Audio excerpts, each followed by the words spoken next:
Well, hello, how are you? Glad to see you out there. My name is Jeff, and I'm so glad you could be with me today. I really am.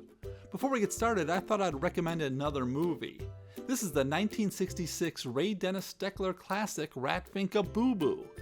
Now, I know you've probably seen the incredibly strange creatures who stopped living and became mixed up zombies, but this movie, I think, is where Ray Dennis really began to shine. It's a wonderfully bizarre film that you can see free on Tubi with commercials if you're into that type of thing, and I highly recommend it. I mean that. One more thing before we get started. Somebody, and I didn't get the name, shared my video last week on one of the MST fan pages, and I thank you so much. We got a lot of new subscribers for that, and it's really appreciated. I wish I would have got your name. Somebody else told me about it, and I forgot to ask, so whoever you are out there, thanks so much. So today I'm going to talk about a film that was first shown on Mystery Science Theater 3000 on October 13th, 1990. It's a 1967 musical mystery comedy film called Catalina Caper, directed by Lee Sholem and starring Tommy Kirk, Del Moore, Peter Duryea, Robert Donner, Ulla Strömstedt, and others. Now, this was the Mystery Science Theater 3000 episode in which Joel tells Crow and Tom about how life was in the 60s. On top of that, we get a rare break with Dr. Forrester and TV's Frank, in which Frank hosts a Tupperware party. And if that weren't enough, we get a song about Creepy Girl. Wild adventure, international intrigue. The nation's swinginest playground becomes the background for the most audacious crime of the century, with the ocean's floor as a hideaway. International intrigue? Well, questionable. The most audacious crime of the century? Oh, taking an ancient Chinese scroll from a small museum is more audacious than Venezia Perugia stealing the Mona Lisa from the Louvre in 1911? Or the Great Brinks robbery in 1950 in which $2.7 million were stolen? Okay. Anyway, for those new to the show, while I'm talking about a film that was first shown on Mystery Science Theater 3000, I'm more talking about the film itself and not so much about Joel and the Bot's treatment of the film, though there'll be a little of that at the end. Could you imagine going to the Star Theater and seeing this triple feature? That would have been something. As far as Mystery Science Theater 3000 is concerned, this is an unusual episode in the fact that they're doing a comedy movie. I think it was the first comedy film ever shown on the show. Now, can you make a comedy about a comedy? Well, since most of the comedy in Catalina Caper falls flat on its face, yes, you can. The film was made at a time when beach party films were very popular. I guess it all started with Gidget in 1959 and Where the Boys Are in 1960, but they really didn't take off until ex-Mouseketeer Annette Funicello, along with Frankie Avalon, made Beach Party in 1963. They would go on to make Beach Blanket Bingo, Muscle Beach Party, Bikini Beach, and others. Tommy Kirk, the star of Catalina Caper, had already made his share: Pajama Party, The Ghost in the Invisible Bikini, and It's a Bikini World. Catalina Caper came out at the end of the teen beach fad. In fact, it was made at a time where beach films were pretty much over with. Someone forgot to tell the producers of Catalina Caper, starring Tommy Kirk, that the beach party cycle expired long ago. This film was produced by Executive Pictures Corporation, a company formed by Bon Blackman and Jack Marlette. They signed Tommy Kirk to a 4-picture deal, but since this was the only film Executive Pictures Corporation made, most likely because of the film's total failure, these other 3 films never happened. The film's original title was Never Steal Anything Wet, but it would be retitled Catalina Caper, even though the theme song remained the same. Now, this seems to be the case in which a few wannabe filmmakers were way out of touch. This was 1967. The Beatles were releasing Sgt. Pepper, the Vietnam War was raging, The Graduate and Valley of the Dolls were in the theater, and the hippie movement was beginning. And Blackman and Barlett thought making a film about spoiled rich kids going to Catalina was a good idea? Well, that's questionable. The director of the film was Lee Sholem, who lived from 1913 to 2000. He started out in 1949, directing a couple of Tarzan films, and then Superman and the Mole Men in 1951.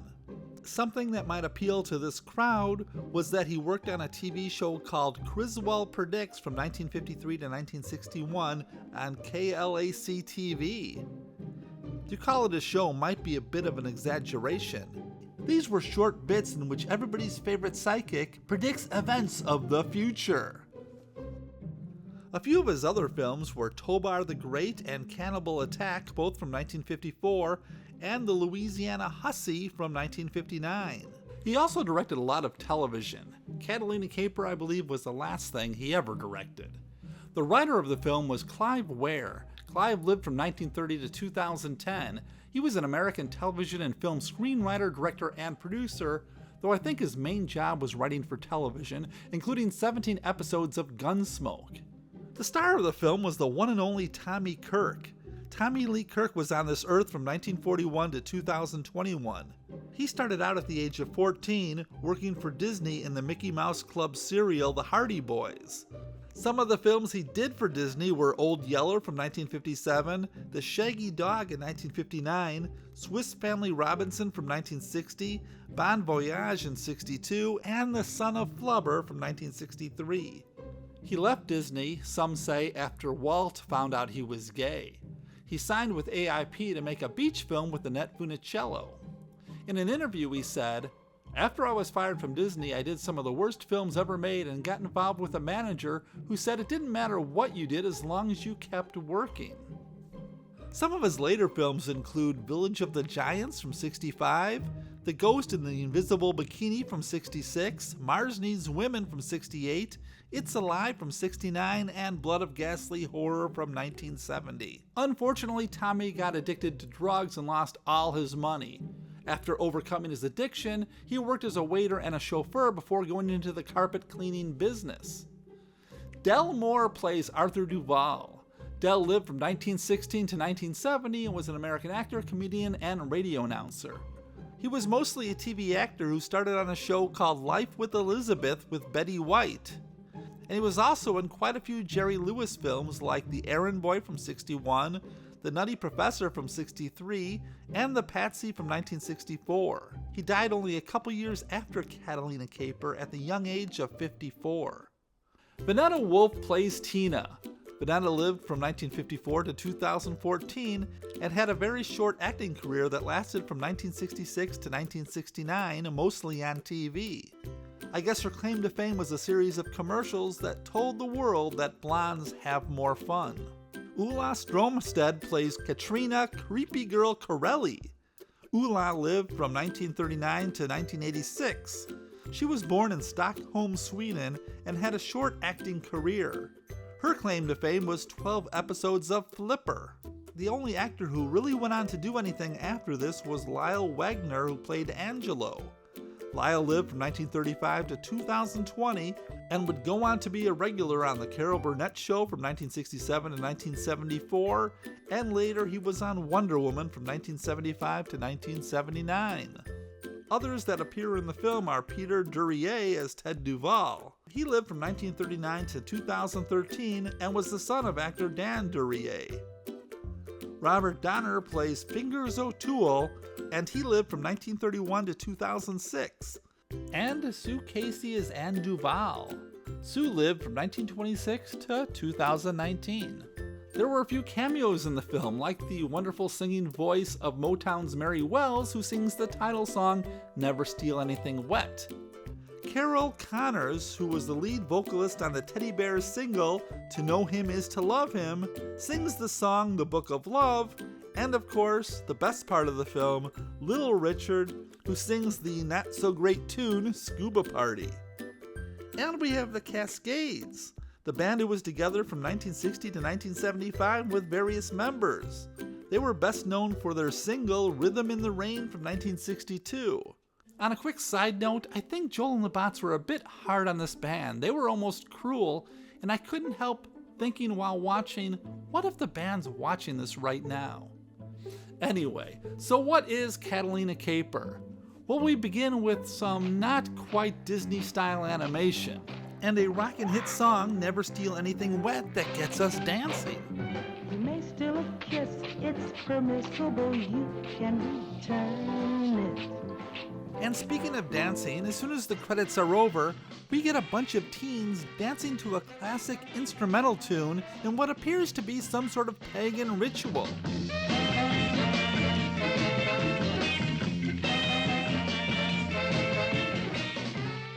While the California youth apparently celebrate the summer solstice, a robbery is taking place. A valuable piece of parchment is easily taken from a museum that lacks any type of real security. Come on, what's this old guy gonna do? A group of clean-cut white kids board a ship called the Catalina. But this is 1967. Shouldn't the youth of the day look more like this? Anyway, we meet Don Pringle, yes, like the potato chips. He's from Phoenix and has never seen the Pacific Ocean. He's come on the invitation of his college buddy, Charlie Moss. I'm in your capable hands. All right, and we start the summer with a bang, like we start right now, below deck. And we meet Fingers O'Toole. Yes, the writer, Clive Ware, gave one of his characters the name Fingers O'Toole. He's a detective who specializes in pratfalls. His constant comic ineptitude gets old real fast. On the boat, traveling to the island of Catalina, Mr. Pringle meets Katrina Corelli, and Don is instantly attracted to her, but as soon as it looks like he's getting somewhere, Charlie interrupts with two beautiful girls, and they all dance to Little Richard. Baby, baby, baby, come along with me. We're gonna scuba dive in the deep. Now grab your take and grab your gear. Now come along with me, don't you have no fear. Don't get too excited, this is the only time Little Richard appears in the film. When they depart the boat, Don sees the girl of his dreams, but she has a boyfriend. Later we meet Charlie's sister Tina, who has problems piloting a boat. Hey, funny stuff.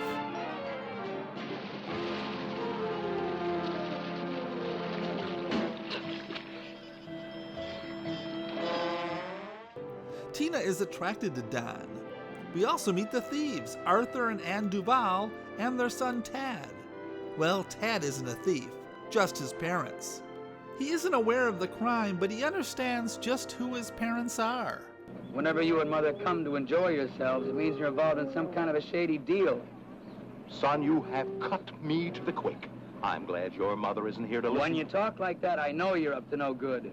And our detective keeps us laughing. They teach Don to scuba dive, and that might be important a bit later. Now watching them is the evil Lecopolis, who wants the stolen scroll. Shouldn't he be stroking a white cat or something? He sends his henchmen to steal the treasure. Now the scroll ends up getting thrown overboard into the water, and that, wait a minute, either the container that contains the scroll is airtight, and therefore should float, or it's not, and water gets in, and therefore the scroll should be ruined, and I am thinking way too much about it. Anyway, the teens come to the rescue. And now, how about a little dancing break with the 1960s superstars, the Cascades?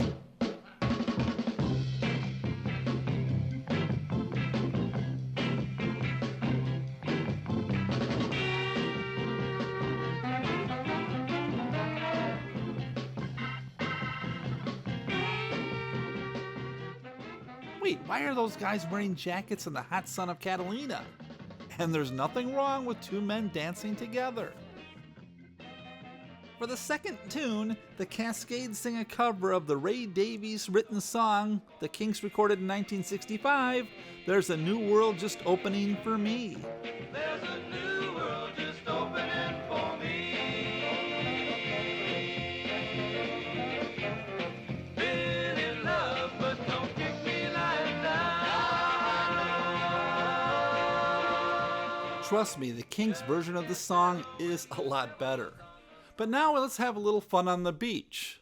And although all the boys have beautiful girlfriends in bikinis, they all become fascinated with Katrina. No, I don't get it either. As always happens in these situations, Karina loses her top and it's Pringle to the rescue. Over here! Well, do you plan to stand there and watch me die of pneumonia? Or are you going to give me your shirt? And that leads to a confrontation with her boyfriend, Angelo. And you keep out of this. Hey, cool it, man. You looking for trouble? Please. Let me take care of this. All right, but if you run any static, just yell. And I shouldn't spoil this for you, but Angelo isn't a good guy, and he's working for the evil Lycopolis. Back to the beach, Karina shows up once again, and again all the boys go nuts. Tina isn't happy, so she tries to pull the same thing as Karina did moments before, but this time it's Fingers O'Toole to the rescue. It's so funny, and now the girls want nothing to do with the boys. That if she was drowning, they would have all gone in.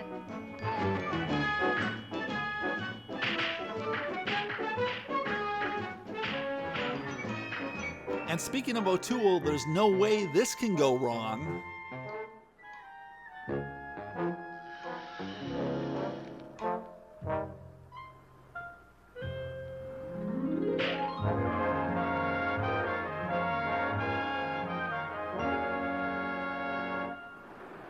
And all it takes is a song by Carol Connors, The Book of Love, to bring the boys and the girls together.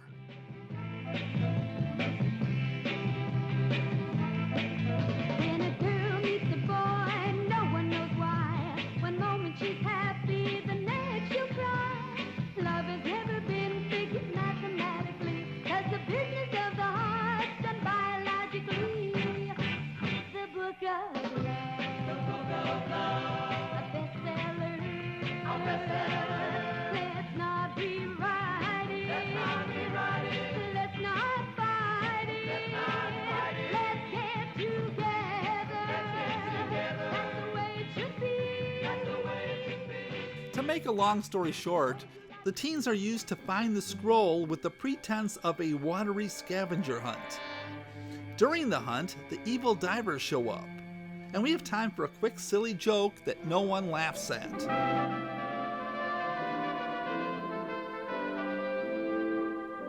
After, there's an underwater fight for the scroll. The bad guys end up with the scroll, or do they? To be honest, I lost track of which one's the real tube. As it turns out, the teens have it and they set a trap. And a bunch of stuff happens, including fighting, and a bad guy who doesn't have enough sense to move a little to the right.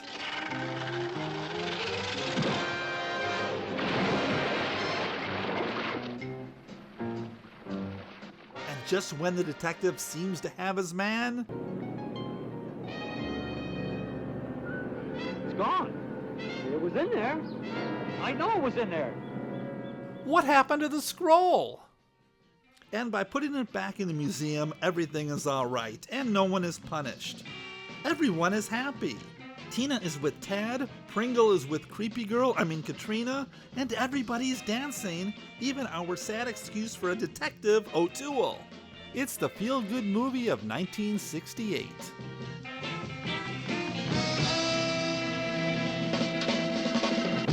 I had a thought about this film. You know, while watching it, I realized that there's only one interior scene in the whole film. The rest all takes place outdoors.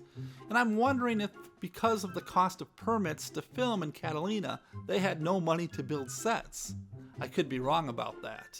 Anyway, the only scene that was cut from the Mystery Science Theater 3000 version was the skinny dipping scene, which probably had, well, too much nudity for Comedy Central at the time. And, well, I'm just joking. There was no skinny dipping scene at all. There's no nudity at all in this film. In fact, what you see in the MST version is pretty much the entire film. The real film clocks in at about an hour and 22, and the Mystery Science Theater version is an hour and 16, so, a few minutes were cut, but what the hell. Now, as far as Mystery Science Theater 3000 goes, I think this is the film where they really hit their stride. They seem to be firing on all cylinders, and why don't we take a few minutes and watch some of the best scenes from this episode of Mystery Science Theater. By this time, Hey, come on. Huh? No, just lay Okay. Now I'll set fire to the Walt Whitman books, then I'll burn the pile of Catcher in the Rye's. America's fastidious and well-groomed youth living a clean lifestyle, pumping their clean, hard-won dollars into a clean economy that is sunny, colorful Catalina. Oh, look at this. White people voted the best people in the world. Young white male still on top. It was quiet out here. It was quiet. I've never seen the ocean before. Oh, then you've missed much. Yes, it's only 75% of the Earth's surface. Now pay attention, you guys. This scene is obviously really important to the film. Well, there's really nothing we can say about that, is there? At least not during family hour. Little Richard, the only genuine talent in this film. You know, those dancers are standing on dumpsters. Would that make them white trash? Tad, Jean, Tad, Tom, Paul, Bob, Carol, Tad, Alice. Stop it. Meanwhile, on Bruce Wayne's stately yacht. Water fuzz, they're wet, they care. Tonight's episode, Death Ahoy. Yo-ho-ho and a bottle of death. Tinker, Tailor, Soldier, Dead Man. Michael, roll your murder ashore. Oh, look, they're standing four abreast. You know, Please. Hey, she lost the bone in her neck. Look at that flopping around like that. Now I know why drugs were so big in the 60s. You need them. There's a concept, it's called harmony.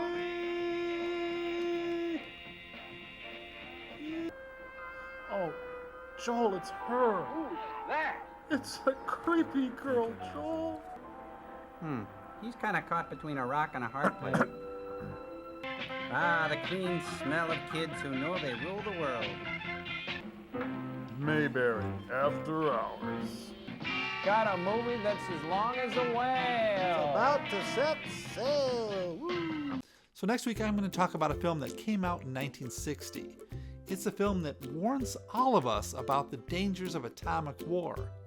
It also focuses on the 1950s paranoia about communism in the United States. It's a propaganda piece that's called Rocket Attack USA, and it should be a lot of fun. Anyway, I want to thank everybody for joining me today. Last week was another very successful week. A lot of new subscribers, and I thank each and every one of you. And again, thank you for that gentleman or lady who reposted my video on the MST fan page. That was wonderful. Right now, I have to go outside. I had a present the other day, a drone. I got this from my older brother, Dan. And I got it a couple months ago, and I haven't had time to learn how to fly it yet. So I'm going to take it out to the local park, which is right down the road here, walking distance, and see if I can get it up in the air. And here's the thing, if you watch the intro to this film and it was done from a drone, that means I was successful. If you didn't see that at the beginning, that means I got more learning to do. So anyway, again, thank you so much. It means a lot to me that you watch it and leave comments and all that good stuff. I really appreciate it. Take care. I'll be back next week with Rocket Attack USA. Gulp.